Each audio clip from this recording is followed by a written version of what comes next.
السلام علیکم ورحمۃ اللہ وبرکاتہ۔ آج کا ہمارا ٹاپک ہے حضرت آدم علیہ السلام کی اولاد حابیل اور قابیل کے حوالے سے۔ اللہ تعالیٰ نے اپنے آخری نبی حضرت محمد صلی اللہ تعالیٰ علیہ وآلہ وسلم کو ارشاد فرمایا کہ آپ اہل کتاب اور پوری امت کو حضرت آدم علیہ السلام کے 2 بیٹوں کا قصہ سنا دیجئے۔ یہ ارشاد اس حکمت کے تحت ہوا کہ واقعات ماضیہ اور گزشتہ اقوال کی سرگزشت اپنے دامن میں بہت سی عبرتیں اور نصیحتیں رکھتی ہیں۔ وہی تاریخ کی اصل روح ہے، اور اس میں بہت سے احوال و واقعات ایسے بھی ہوتے ہیں جن پر مختلف احکام شریعت کی بنیاد ہوتی ہے۔ قرآن کریم کا اسلوب ہر جگہ ایسا ہے کہ موقع با موقع کوئی واقعہ بیان کرتا ہے، اور جس پہلو سے عبرت یا نصیحت کو نمایاں کرنا مطلوب ہوتا ہے، اسی مناسبت سے واقعے کی تفصیل بیان کر دی جاتی ہے۔ حضرت آدم علیہ السلام کے دونوں بیٹوں کا یہ قصہ اسی اسلوب حکمت پر بیان کیا جا رہا ہے۔ اس واقعے میں موجود آنے والی نسلوں کے لیے بہت سی عبرتیں موجود ہیں۔ اس قصے میں قتل ناحق کی برائی اور اس کی تباہ کاری کا بیان کر کے قوم کو اس اعتدال پر لانا مقصود ہے۔ جس طرح حق کی حمایت میں اور باطل کو مٹانے میں قتل و قتال سے جی چرانا غلطی ہے، اسی طرح ناحق قتل و قتال پر دین اور دنیا کی تباہی ہے۔ اس تمہید کے بعد ان دونوں بیٹوں کا واقعہ جو صحیح روایت ہے ثابت ہے، نقل کیا جاتا ہے۔ حضرت آدم و حوا علیہ السلام دنیا میں تشریف لائے اور توالد و تناسل کا سلسلہ شروع ہوا۔ ہر ایک حمل سے ان کے 2 بچے پیدا ہوتے، ایک لڑکا اور ایک لڑکی۔ اس وقت جب حضرت آدم علیہ السلام کی اولاد میں بجز بہن بھائیوں کے کوئی اور نہ تھا، اور بھائی بہن کا آپس میں نکاح نہیں ہو سکتا تھا، تو اللہ عز و جل نے اس وقت کی ضرورت کے لحاظ سے شریعت حضرت آدم علیہ السلام میں یہ خصوصی حکم جاری فرما دیا تھا کہ ایک حمل میں جو لڑکا لڑکی پیدا ہو وہ آپس میں حقیقی بہن بھائی سمجھے جائیں، اور ان کے درمیان نکاح حرام پائے گا۔ البتہ دوسرے حمل میں پیدا ہونے والی لڑکی پہلے حمل میں پیدا ہونے والے لڑکے کے لیے حقیقی بہن کے حکم میں نہیں ہوگی، اور ان کی شادی کرانا جائز ہوگا۔ پھر یہ ہوا کہ پہلے لڑکے قابیل کے ساتھ جو لڑکی پیدا ہوئی وہ حسین و جمیل تھی، اور دوسرے لڑکے حابیل کے ساتھ پیدا ہونے والی لڑکی اتنی خوبصورت نہ تھی۔ جب نکاح کا وقت آیا تو حسب ضابطہ حابیل کی بہن سے قابیل کی شادی اور قابیل کی بہن سے حابیل کی شادی قرار پائی۔ اس پر قابیل ناراض ہو کر حابیل کا دشمن ہو گیا۔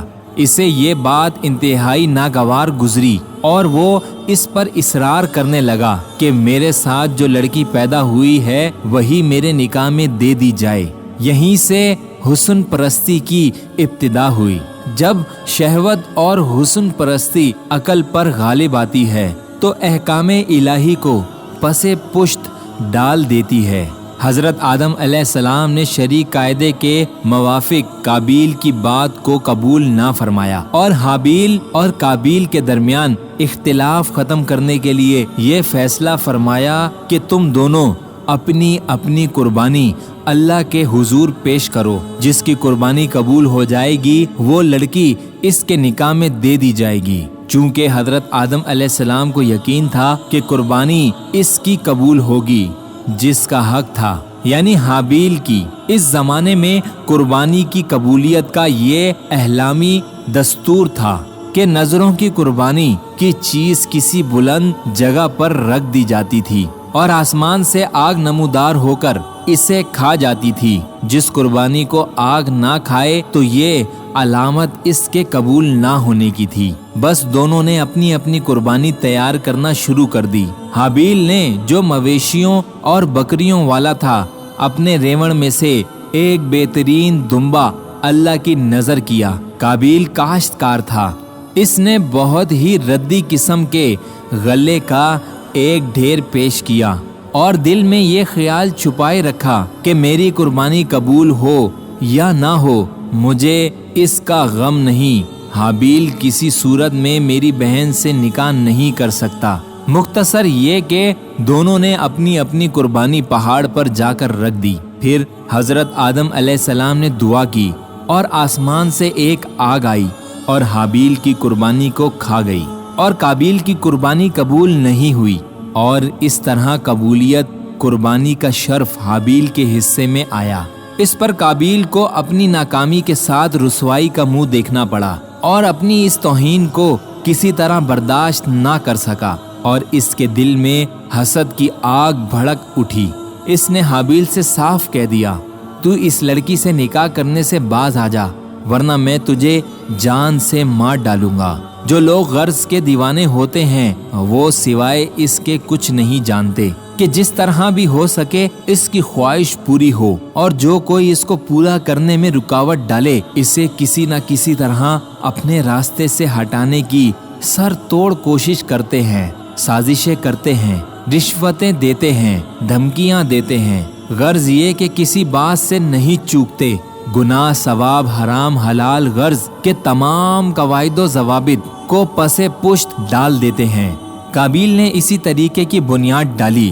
اس کی خواہش حسن پرستی، جوش و حسد اور غیظ و غضب نے اس کو باولا اور اندھا سا بنا دیا۔ اس کو اس کے سوا کچھ نہیں سوچتا تھا کہ وہ اپنے بھائی کو قتل کرے اور پھر اپنی مراد حاصل کرے۔ بالآخر اس نے غیظ و غضب میں آ کر حابیل سے کہا کہ میں تجھ کو قتل کیے بغیر نہیں چھوڑوں گا تاکہ تو اپنی مراد کو نہ پہنچ سکے۔ حابیل نے اس وقت بھی غصے کی بات کا جواب غصے کے ساتھ دینے کے بجائے ایک اصولی بات کہی جس میں اس کی ہمدردی اور خیر خواہی بھی تھی کہ اللہ کا یہ دستور ہے کہ وہ متقی و پرہیزگار کے عمل کو قبول فرمایا کرتا ہے۔